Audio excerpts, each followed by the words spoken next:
एक महिला भक्त वृंदावन से बिहारी जी लेकर अपने घर आई और तभी बाहर से गोलू घर के अंदर आया और माँ से पूछता है कि माँ, यह कौन है? तो मैया ने बोला, ये भगवान है और ये ही हमारे मालिक हैं। अब तो घर में जब भी कोई नई चीज बनती तो सबसे पहले बिहारी जी को भोग लगता। पहले यह सब चीजें गोलू को सबसे पहले मिलती थीं। इससे गोलू बहुत चिढ़ने लगा और मन ही मन ठाकुर जी को कोसने लगा। एक दिन गोलू की माँ काम पर जाते समय बोली, गोलू, यमुना जी से मटके में जल भरकर लाना। जब गोलू पानी भरने के लिए जाने लगा तो जाते जाते बिहारी जी को कहने लगा, खाने के लिए तो सबसे पहले तैयार रहते हो, लेकिन काम तो मुझे ही करना पड़ता है। अगर यहाँ रहना है तो काम करो।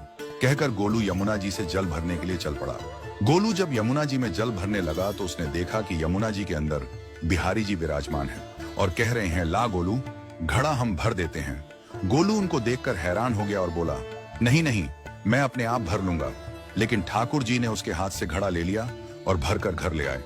गोलू घर आकर डर रहा था कि अगर माँ को पता लगा कि मैंने ठाकुर जी से काम करवाया है तो आज मेरी पक्की पिटाई होगी।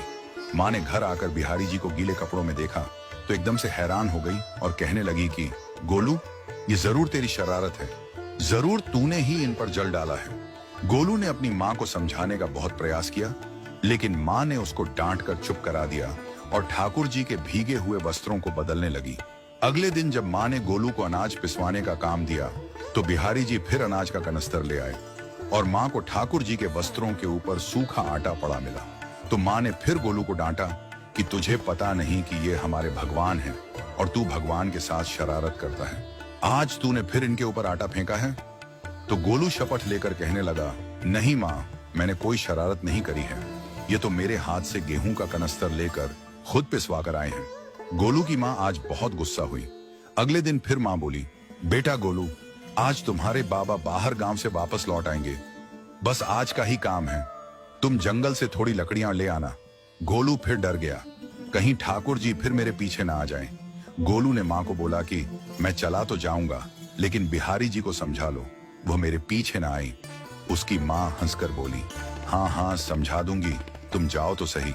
गोलू जल्दी जल्दी लकड़ियां लेने जंगल में चला गया और माँ काम पर चली गई। लेकिन उस दिन माँ काम से जल्दी वापस आ गई और देखा बिहारी जी अपनी चौकी पर विराजमान नहीं है। वह तो एकदम से घबरा गई कि कहीं गोलू की शरारत तो नहीं। वह भागी भागी जंगल की तरफ गई।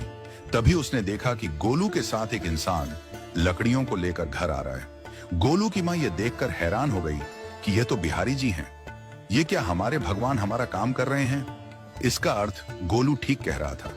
वह जल्दी जल्दी भागकर ठाकुर जी के पास गई और लकड़ियां उनके हाथ से लेते हुए उनके चरणों में गिरकर रोती हुई बोली, हे बिहारी जी, ये आप क्या कर रहे हो?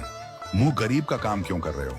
ठाकुर जी मुस्कुराते हुए बोले, हमें तो तेरे बेटे पर बहुत प्यार आता है। सब लोग हमें भगवान समझते हैं, लेकिन एक तेरा बेटा ही था जो हमको अपना मानता था।